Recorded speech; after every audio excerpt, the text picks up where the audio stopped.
কলেজে পরীক্ষা চলছে। এই সময় মোবাইলটা আমার নীরব থাকে।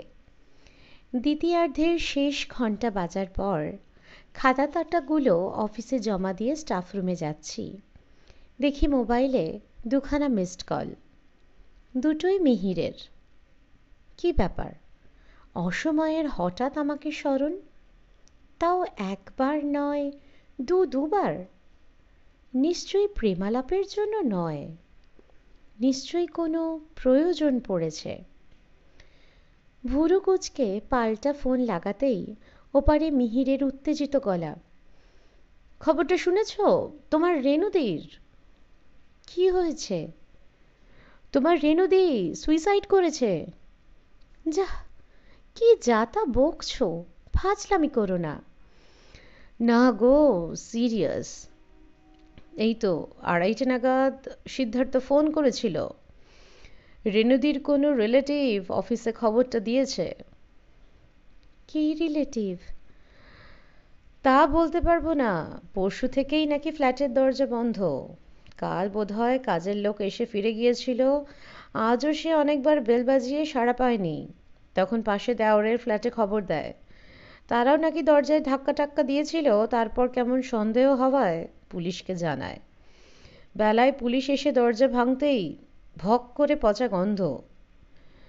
শোয়ার ঘরে সিলিং ফ্যান থেকে নাকি ঝুলছিল, গলায় শাড়ির ফাঁস লাগিয়ে। কথাটা তবু যেন বিশ্বাস হচ্ছে না। জীবনকে যে 8 হাতে আঁকড়ে ধরতে চায়, ঠিকঠাক বাঁচার জন্য যে সদা ব্যাকুল, সে হঠাৎ আত্মহত্যা করতে যাবে কেন? তাও আবার 58-59 বছর বয়সে। ক্ষণিকের চিন্তাটুকু বুঝি পড়ে ফেলেছে মিহির।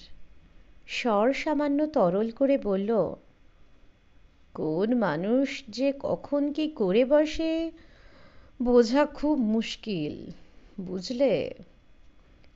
হুম। স্থির রাখতে চেয়েও গলাটা কেমন কেঁপে গেল। রেণুদির ছেলে খবরটা পেয়েছে? জানানো হয়েছে নিশ্চয়ই। মিহির গলা ঝাড়ল। তুমি বাড়ি ফিরছো কখন?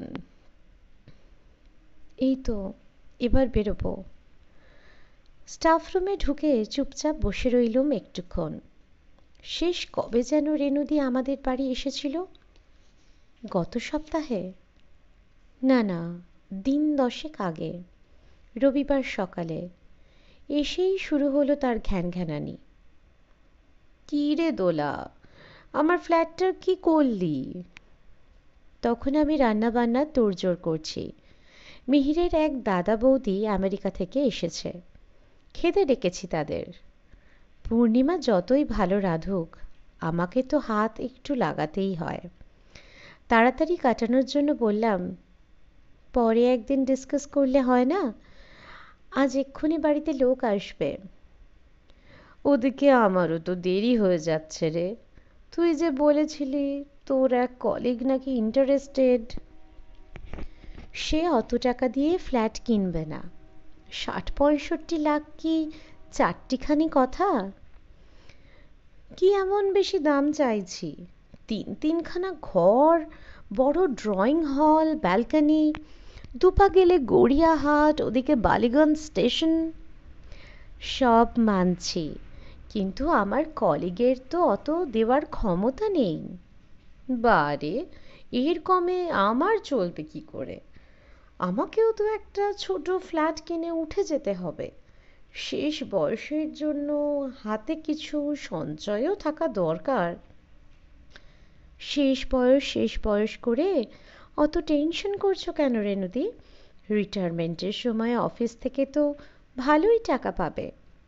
দূর, ওরা আর দিয়েছে। দেবে না কেন? তোমার হকের টাকা ফাঁকি দিলেই আমি কি করব? হাতে কটা টাকা থাকলে তাও নিশ্চিন্ত। টাকা টাকা করে কেন এত দুশ্চিন্তা করো রেণুদি? তোমার ছেলে মোটা মাইনে পাচ্ছে, ছেলের বউ ভালো রোজগার করছে, তাতে আমার কি? রেণুদি তবু এক বক্কা। তুই দেখ না ভাই, আমার এই ফ্ল্যাটটা যাতে। তুমি দালাল ফালালদের বলো, ওরা পাটি ধরে দেবে। খেপেছিস? খদ্দেরের কাছ থেকে টাকা খেয়ে ফ্ল্যাটখানা সস্তায় বেচতে বাধ্য করবে। তাহলে কাগজে অ্যাড দাও, নিজে সরাসরি ক্লায়েন্ট ডিল করো। ও বাবা, সে আমি পারবো না, নির্ঘাত ঠকে যাব। তুই বরং তোর কলিগ ভদ্রলোককে নিয়ে আয়, আমি একবার তার সঙ্গে কথা বলি। লাভ নেই রেনুদি, সে ওই ফ্ল্যাট নেবে না। তাহলে যে বলেছিলি কিনবে? এখন মত বদলেছে। তবে তুই অন্য পার্টি দে। আমি কোত্থেকে পাবো? ক্রমশ অধৈর্য হচ্ছিলাম। তুমি বা বেচার জন্য এত ছটফট করছো কেন? হ্যাঁ, পুরনো বাড়ি ভেঙে কি চমৎকার ফ্ল্যাট উঠল, দেওর ভাসুররাও রয়েছে সেখানে, দিব্যি সবাই আলাদা আলাদা ফ্ল্যাটে থাকছে, তোমাকে কারুর সঙ্গেও থাকতে হচ্ছে না।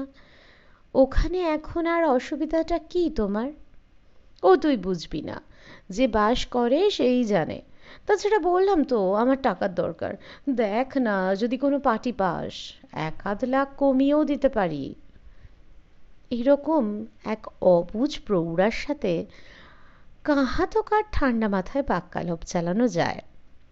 বেশ রুক্ষভাবেই বলেছিলাম, তুমি এবার এসো রেনুদি, আমাকে রান্না বসাতে হবে। রেনুদি কি ক্ষুণ্ণ হয়েছিল? উহুম। তারপরের দিনই তো ফোন করলো আবার, একই বায়না, ফ্ল্যাটটা যদি 60 লাখে বেচে দিতে পারিস তোকে একটা কমিশন দেব। সেদিনও বেশ বিরক্ত হয়েছিলাম। আমাকে আর এসবে জড়িও না তো বলে কেটে দিয়েছিলাম ফোন। মনে হতেই বুকটা ছ্যাঁত করে উঠেছে। ফ্ল্যাট বিক্রি না করতে পারার অবসাদেই কি তবে জীবনে দাঁড়ি টেনে দিল রেনুদি? হতে পারে, হতেও তো পারে। না, রেনুদির সঙ্গে কড়া ব্যবহারটা বোধহয় না করলেই পারতুম। রেনুদি যে একটু খেপি খেপি ধরনের, এ তো ছোটবেলা থেকেই জানি। একই পাড়ায় বড় হয়েছি আমরা, একই স্কুলে পড়াশোনা। রেনুদির বোন মণি আমার সহপাঠীও বটে। স্কুল থেকে ফেরার পথে যা সব বিটকেল কাণ্ড কারখানা করতো রেনুদি, রিক্সাওয়ালা হয়তো ঘুমোচ্ছে, অমনি তার রিক্সাটি নিয়ে চলল টানতে টানতে। চমকে জেগে চেল্লাচ্ছে রিক্সাওয়ালা, তখন রেনুদির কি হি হি হাসি। বৃষ্টির দিনে আর এক আজব মজা। মাথা বাঁচাতে সকলে হয়তো আশ্রয় নিয়েছি কোনো বারান্দার নিচে। মায়েদের বকুনির ভয়ে ভিজতে সাহস পাচ্ছি না। রেনুদি কিন্তু লাপরোয়া, হঠাৎ হঠাৎ নেমে যাচ্ছে বৃষ্টিতে, ভিজে জাব হয়ে ফিরে আসছে, আবার যাচ্ছে, আবার ভিজছে, আবার ব্যাক। যেন ভিজতেও যত সুখ, ভেজা ইউনিফর্মে থরথর করে কাঁপতে ততই উল্লাস। আর একটা কাণ্ডও করত প্রায়শই। স্কুল ব্যাগ থেকে বই খাতার স্তূপ বার করে চাপাতো মাথায়, তারপর সার্কাসের মেয়েদের মতো 2 হাত ছড়িয়ে ব্যালেন্স করতে করতে হাঁটত ফুটপাত ধরে। পথ চলতি মানুষ ঘুরে ঘুরে দেখছে, উঠতি বয়সের বকা ছেলেরা পুঁই পুঁই সিটি মারছে। রেনুদির ভ্রুক্ষেপ নেই। পুরনো স্মৃতি কষ্টে করে দিল মনটাকে। দুম করে মরে আমাকেও যেন খানিক অপরাধী করে দিয়ে গেল রেনুদি। কোনো মানে হয়? বাবু আজকাল দেরিতে ফেরে। আগের চাকরি ছেড়ে নতুন একটা কাজে ঢুকেছে, বিদেশি ব্যাংক, মাইনে অঢেল, খাটাচ্ছেও খুব। তবে ছেলে না ফেরা অবধি আমি আর মিহির খেতে বসি না। 3টে তো মাত্র প্রাণী, রাতের আহারটা অন্তত একসঙ্গে না হলে ভালো লাগে? আজ খেতে খেতে বাবুয়াকে রেনুদির কথা শোনাচ্ছিল মিহির। হঠাৎই কি ভেবে থামল, দৃষ্টি ঘুরিয়ে আমাকে বলল, ও হ্যাঁ, তোমাকে একটা ইনফরমেশন তখন তো দেওয়া হয়নি। তোমার রেনুদি একটা সুইসাইড নোটও লিখে গেছে। ভুরু কুঁচকে বললাম, তাই নাকি? অনেককে ফাঁসিয়ে গেছে। ওর মৃত্যুর জন্য কে কে দায়ী তার একটা লম্বা লিস্ট রয়েছে নোটে। তাতে কেউই প্রায় বাদ নেই। 1 নম্বরে আছে প্রমোটার হরিশ মাথানি। সে নাকি ষড়যন্ত্র করে দেওর ভাসুরদের তুলনায় রেনুদির ফ্ল্যাটখানা 60 স্কোয়ার ফিট ছোট বানিয়েছে। এই খামতির দরুন রেনুদির নাকি নগদে 2.5 লক্ষ টাকা পাওনা ছিল। হরিশ নাকি টাকাটা দিতে অস্বীকার করছে। অভিযোগটা তো মিথ্যে নয়। কে জানে কেন আমি রেনুদির পক্ষ নিলাম। প্রমোটার যে চিট, এ তো রেনুদি আমায় বলেই ছিল। শুধু তাই নয়, এও বলতো দেওর ভাসুররাও নাকি ওই প্রতারকটার দলে। ভেবো না, লিস্টে তাদের নামও রেখেছে রেনুদি। উইথ দ্য কমপ্লেন তারা নাকি হরিশের থেকে বেশি ক্যাশ বাগিয়েছে রেনুদিকে ধোঁকা দিয়ে। খুবই সম্ভব। রেনুদির দেওর ননদ ভাসুর কেউই ধোয়া তুলসী পাতা নয়। অলোকদার সঙ্গে রেনুদির বিয়েটাই তো ওরা কোনোদিন ভালো চোখে দেখেনি। এটা কি খুব অস্বাভাবিক তোলা? 5 বছরের ছেলে শুদ্ধ একটা ডিভোর্সি মেয়েকে বিয়ে করাটা এখনো কটা পরিবার সুনজরে দেখে? কিন্তু বিয়েটা যখন হয়েই গেল, তখন নিশ্চয়ই রেনুদির ওপর আক্রোশ পুষে রাখার কোনো অর্থ হয় না। তা কেন? আমরা তো কয়েকবার গিয়েছি ওদের বাড়িতে, দেখেছি তো। দিব্যি সব মিলেমিশে থাকতো। টুবলু দিব্যি এর ঘরে ওর ঘরে ঢুকছে, টুবলুর জন্মদিনে হইচই করছে সবাই। ওগুলো লোক দেখানো। তখন ফ্যামিলিতে অলোকদার সব থেকে বেশি ইনকাম। তাকে তেল না দিলে তো নিজেদেরই লস। কিন্তু যেই অলোকদা দায়ে পড়ল, আসল রূপটা বেরিয়ে পড়ল সকলের। রেনুদি কত আক্ষেপ করেছে। অলোকদার লিভার ক্যান্সার ডিটেক্ট হতেই ভাই বোন সব টুকটুক করে হাওয়া। আর অলোকদা মারা যাওয়ার পর তো রেনুদি বা টুবলুর সঙ্গে আর সম্পর্কই রাখল না। পুরনো বাড়িতে পাশাপাশি ঘরে বাস, অথচ বাক্যালাপ নেই। ভাবো কি যন্ত্রণাদায়ক। সাধে কি নতুন ফ্ল্যাটে এন্ট্রি নিয়েও ওই নির্বান্ধব পুরী থেকে পালাতে চাইছিল রেনুদি? এইটা কিন্তু জোরালো যুক্তি হলো না মা। রুটি ছিঁড়তে ছিঁড়তে বাবুয়া এবার নাক গলিয়েছে। আলাদা ফ্ল্যাটে রেনুমাসি তো শান্তিতেই থাকার কথা। কারোর উপর ডিপেন্ডেন্ট নয়, কারো মুখ দেখা দেখির প্রশ্ন নেই।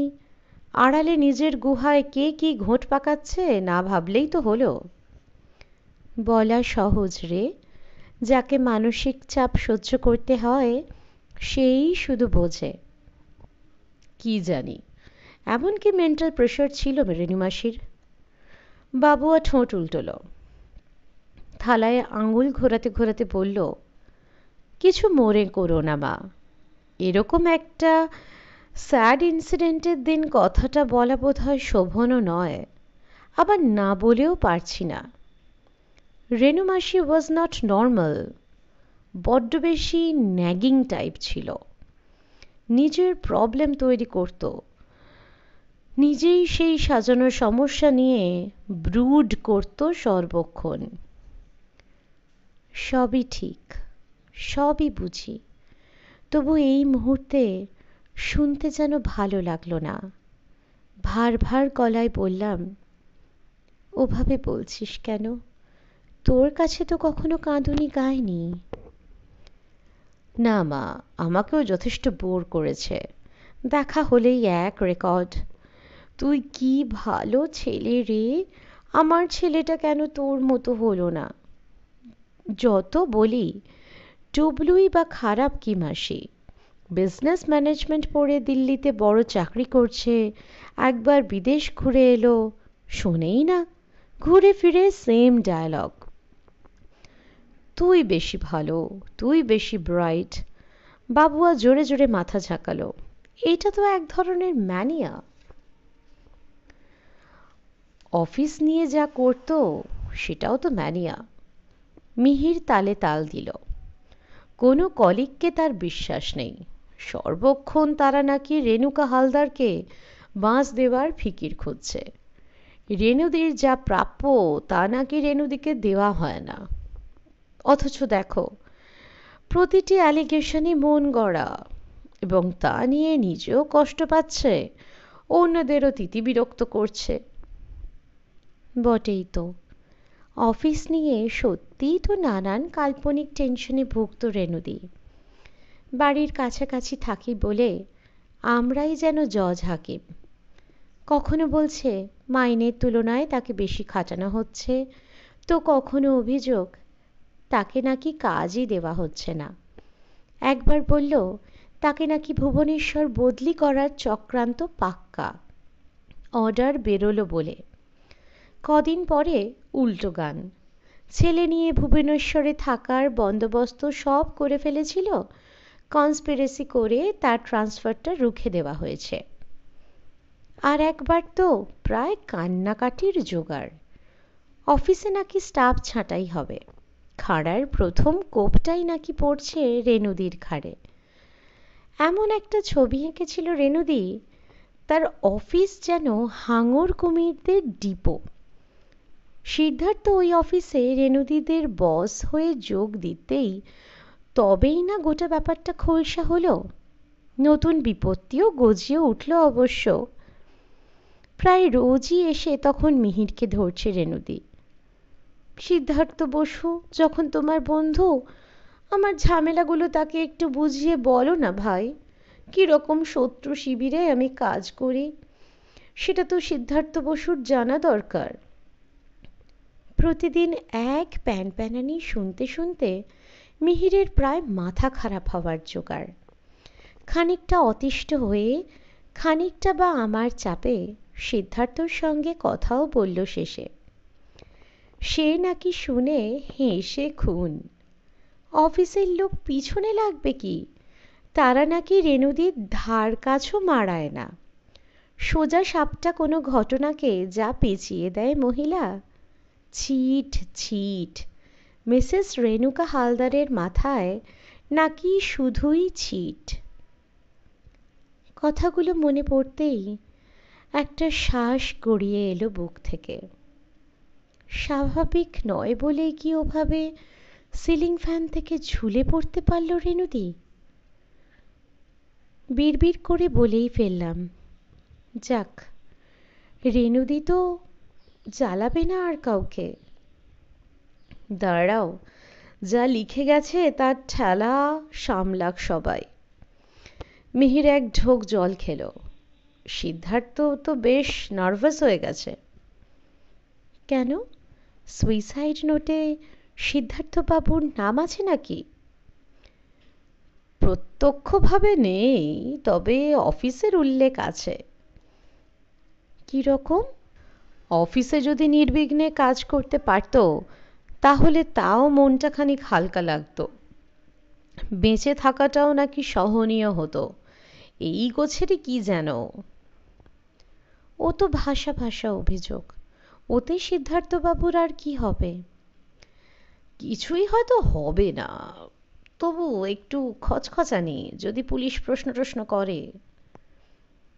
নোটের ডিটেল সিদ্ধার্থবাবু জানল কি করে? থানা কি সিদ্ধার্থবাবুর সঙ্গে যোগাযোগ করেছে? রেণুদের দেওর সিদ্ধার্থকে ফোন করেছিল মনোবেদনা জানাতে। ও, আর কার কার নাম আছে? তুমি আমি নেই এইটুকু বলতে পারি, মানে তোমার রেণুদি মানসিক নির্যাতনের দায় থেকে আমাদের অন্তত রেহাই দিয়েছে। মিহির আলগা হাসল। টুবলুর সম্পর্কেও কোনো কমেন্ট নেই। স্বাভাবিক, কোনো মা তার ছেলেকে অস্বস্তিতে ফেলতে চায়? তার উপর রেণুদির মতো মা, যে কিনা ছেলে অন্ত প্রাণ। বলতে বলতে হঠাৎ মাথায় চিরিক, জিজ্ঞেস করলাম, মণিদের নামে কোনো নালিশ নেই?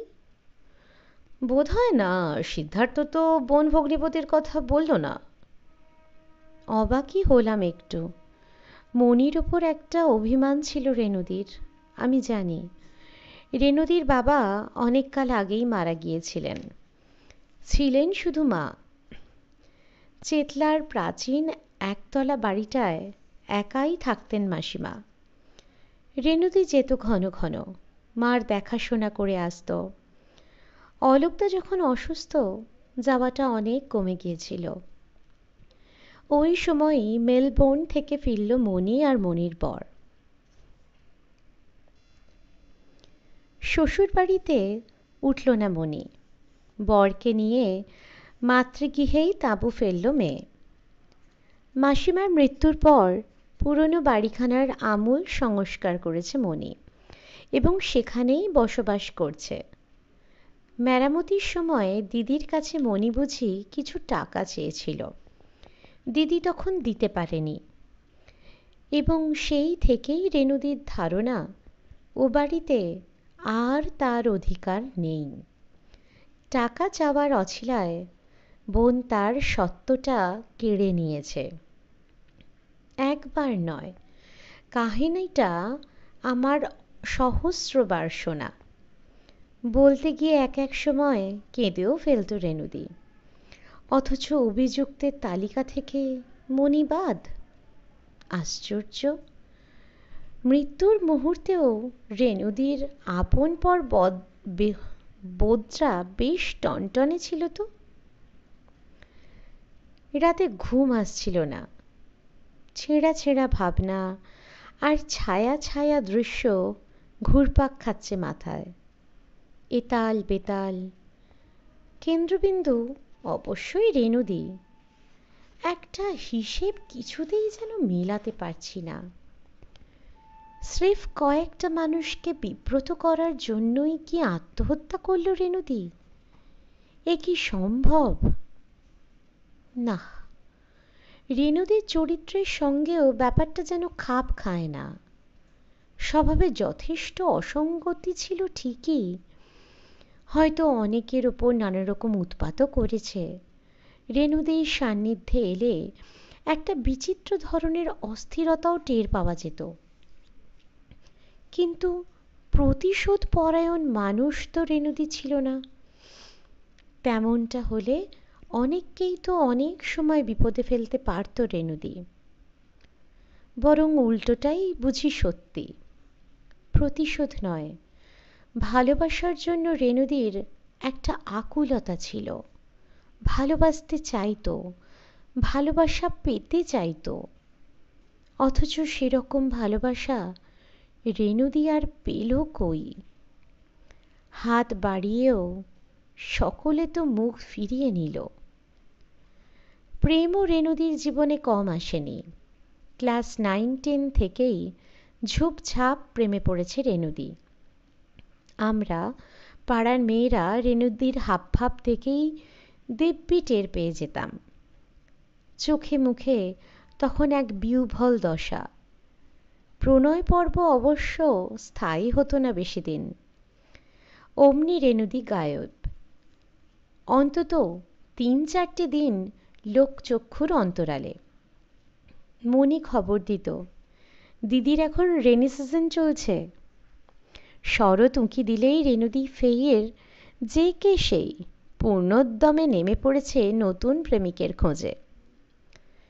কেন যে রেণুদির প্রেম টিকত না, তা নিয়ে একটা গল্প চালু ছিল।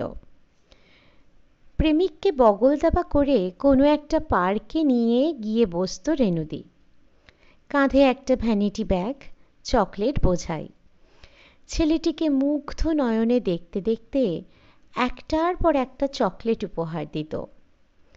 সে যখন বেশ তাড়িয়ে তাড়িয়ে চুষছে চকলেট, খপ করে তার হাত চেপে ধরে বলতো, কথা দাও আমাকে কখনো চিট করবে না।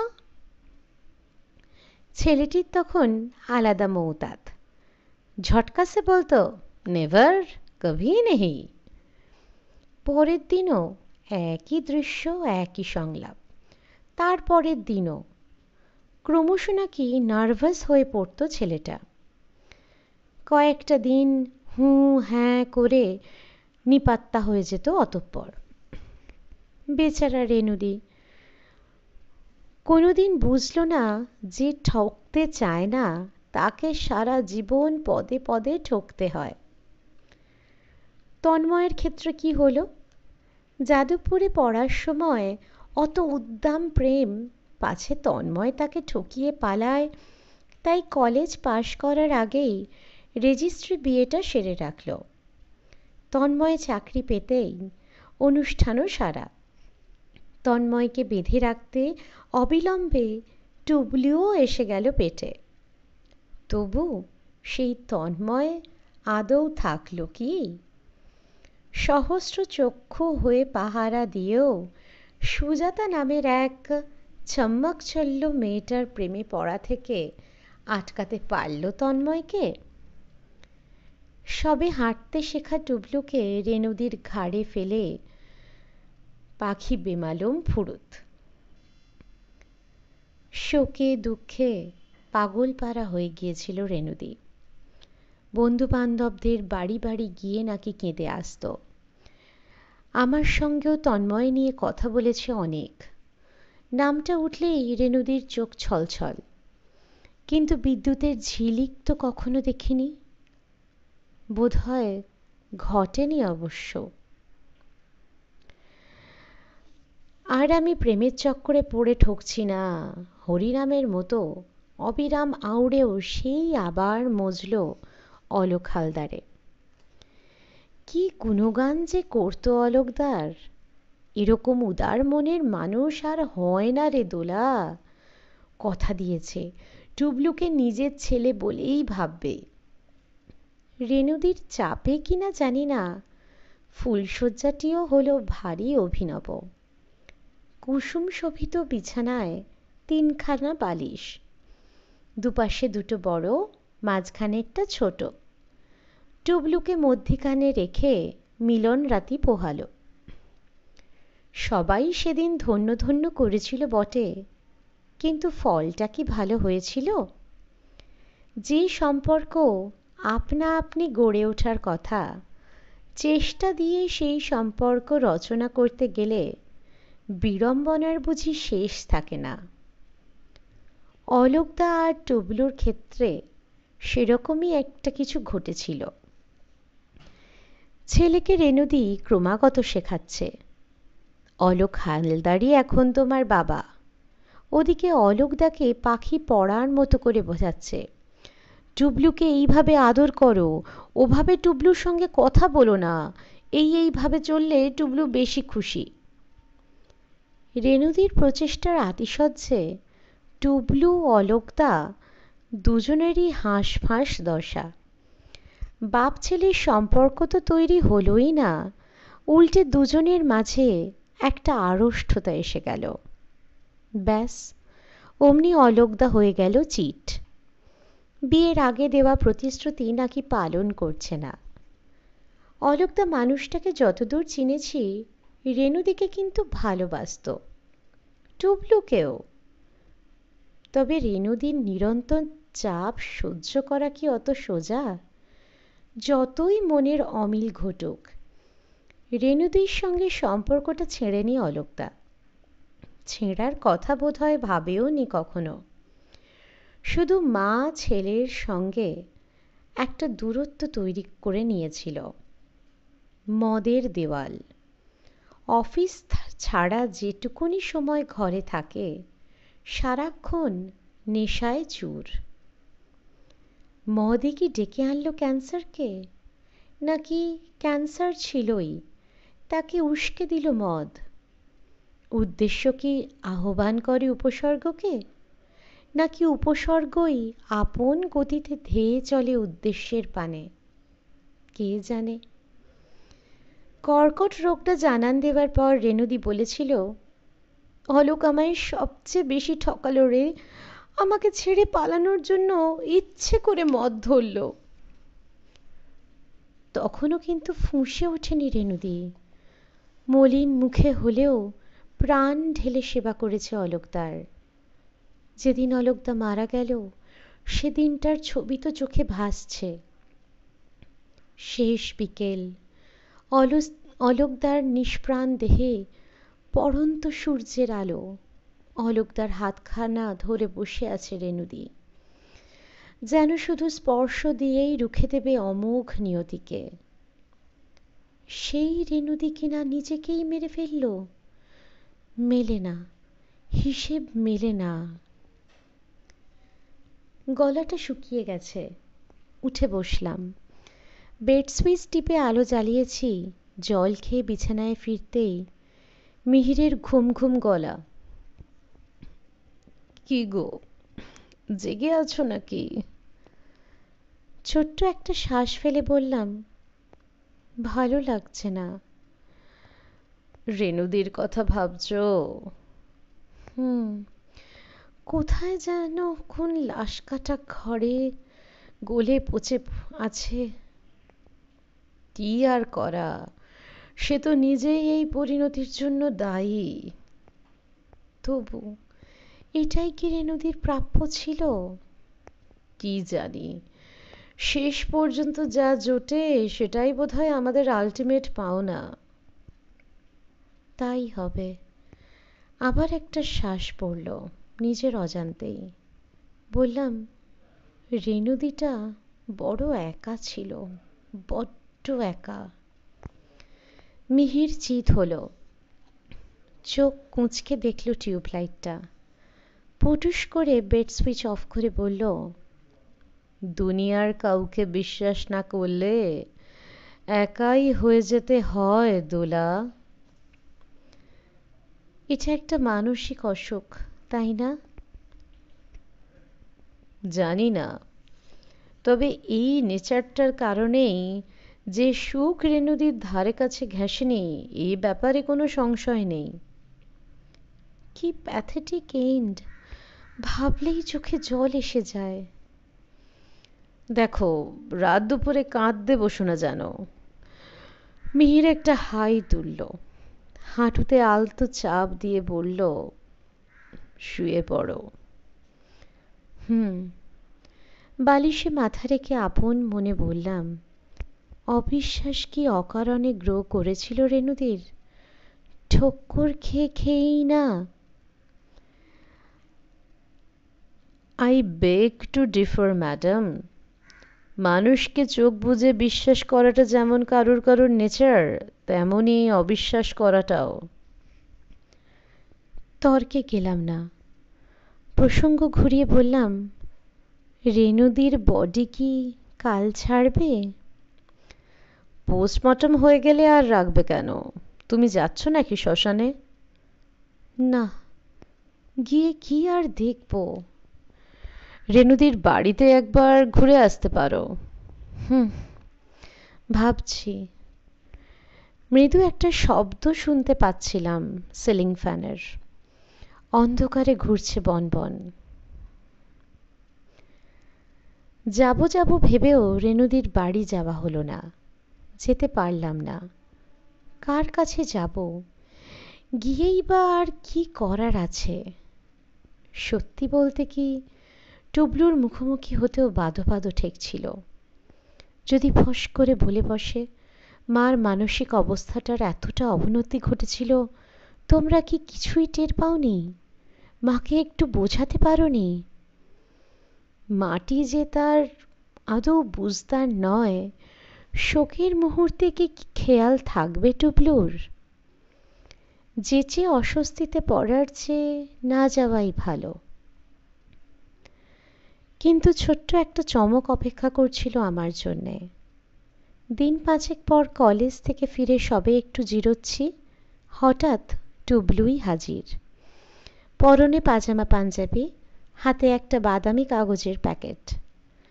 মুখে পাতলা হাসি ফুটিয়ে বললাম, আয় ভেতরে আয়। চটি ছেড়ে ঢুকলো টুবলু। সোফায় বসে বলল, তোমায় এটা দিতে এলাম। কি রে ওটা? শাড়ি, সম্ভবত তোমার। প্যাকেটের গায়ে তোমার নাম লিখে রেখেছিল। আমার শাড়িই বটে, টিয়া রং বমকায়। মাস দেড়েক আগে চেয়ে নিয়েছিল রেনুদি, কোনো এক অনুষ্ঠানে পরবে বলে। লন্ড্রিতে কাচিয়ে রেখেছে, কিন্তু মোড়কে নাম লিখল কেন? গাটা শিরশির করে উঠল। তবে কি মরবে বলে আগে থেকেই প্রস্তুতি নিচ্ছিল রেনুদি? নাকি মরার ঠিক আগে ঠান্ডা মাথায় যেভাবে গুছিয়ে সুইসাইড নোট লিখেছে? প্যাকেটটা পাশে রেখে টুবলুকে দেখছিলাম, বড্ড গম্ভীর হয়ে আছে। এখনো বুঝি আঘাতটা সামলে উঠতে পারেনি।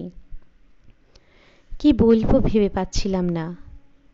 আচমকাই মুখ দিয়ে বেরিয়ে গেল, সবুজ রং তোর মার খুব প্রিয় ছিল রে। টুবলুর তেমন ভাবান্তর দেখা গেল না, বরং চোয়াল যেন আরো শক্ত হয়েছে। আমার অসহজ ভাবটা বাড়ছিল। শাড়ি রাখার অছিলায় উঠে গেলাম সামনে থেকে। ফিরে নিচু গলায় জিজ্ঞেস করলাম, কাজকর্ম সব চুকল? হুম। বাড়িতেই করলি? না, কালীঘাটে। তোর বউ এসেছে? না, এলো না। কদিন আছিস আর? কাল ফিরে যাব, বিকেলের রাজধানীতে। ও, কথায় কথায় ধাতস্থ হয়েছি অনেকটা। সহজ সুরেই বললাম, এবার তো নিশ্চয়ই পাকাপাকি দিল্লিওয়ালা বনে যাচ্ছিস, আসবি তো মাঝে মাঝে? হঠাৎ চমকে তাকিয়েছে টুবলু, তীক্ষ্ণ স্বরে বলল, কেন আসবো? সে কি, এখানে বড় হলি, এখানে তোর আত্মীয় স্বজন বন্ধু বান্ধব, তাছাড়া তোর একটা ফ্ল্যাট থাকছে। আমার কোনো ফ্ল্যাট ট্যাট নেই। ও মা, ওই ফ্ল্যাটের জন্যই না রেনুদি এত? থামবে? টুবলুর গলা চড়ে গেল সহসা। আমার ওই ফ্ল্যাটের প্রতি কোনো আগ্রহ নেই, যার ইচ্ছে সে ভোগ করুক, আমি আর কলকাতার সঙ্গে কোনো সম্পর্ক রাখব না। এটা তোর অভিমানের কথা টুবলু। না মাসি, মা আমাকে এভাবে হিউমিলিয়েট করলো, সহ্য করতে পারছি না। কারো কাছে মুখ দেখানোর জো রেখেছে আমার? মরার ইচ্ছে হয়েছে মরো, তা বলে মৃত্যুর সময়ও লোকের নামে আজে বাজে নালিশ, থানা থেকে ডেকে জেরা করছে, জনে জনে প্রশ্ন করে যাচ্ছে, কোনো মানে হয় বলো? খবরের কাগজে কি বেরিয়েছিল দেখেছিস তো? আর্থিক দুশ্চিন্তায় এক ফ্ল্যাটে অসহায় বিধবার আত্মহনন। এরকম একটা হেডিংয়ের পর মান ইজ্জত কিছু থাকে? খবরের কাগজওয়ালারা ওরকম রসিয়ে রসিয়ে লেখে, পাত্তা দিচ্ছিস কেন? গলা আরো নরম করে বললাম, তোর মার অনেক জ্বালা পোড়া ছিল, এটা তো মানবি। অল বোগাস, বরং মাই তো বিশ্ব শুদ্ধ লোককে জ্বালিয়ে মেরেছে সারা জীবন। বাবা তো পালিয়ে বেঁচেছিল, বাবুজি মরে রেহাই পেয়েছে, আমি আর পিউ কেটে না পড়লে আমাদেরও যে কি হাল হতো। টুবলুর মুখে তাচ্ছিল্যের ভঙ্গি। কিছু মনে করো না দোলামাসি, তোমাদের রেনুদির জন্য কারো সিম্প্যাথি জাগার কোনো কারণ দেখি না। বিশ্রীভাবে বেঁচেছিল, কুৎসিতভাবে মরেছে, ব্যাস। আমার স্বর খুঁজছিল না। মার প্রতি কোনো ছেলের এত বিতৃষ্ণা থাকতে পারে এ আমি আগে দেখিনি। মিনিট কয়েক গুম হয়ে বসে রইল টুবলু, তারপর উঠে পড়েছে। যাওয়ার সময় বিদায় সম্ভাষণটুকুও জানালো না।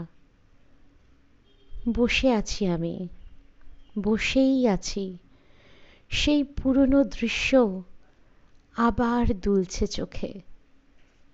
বই খাতার স্তূপ মাথায় চাপিয়ে ফুটপাত ধরে হাঁটছে রেনুদি, দুহাত ছড়িয়ে ব্যালেন্স করতে করতে। হঠাৎ খুব কষ্ট হচ্ছিল রেনুদির জন্য। কেন যে রেনুদি বইগুলো ব্যাগে পুরে হাঁটতে শিখল না?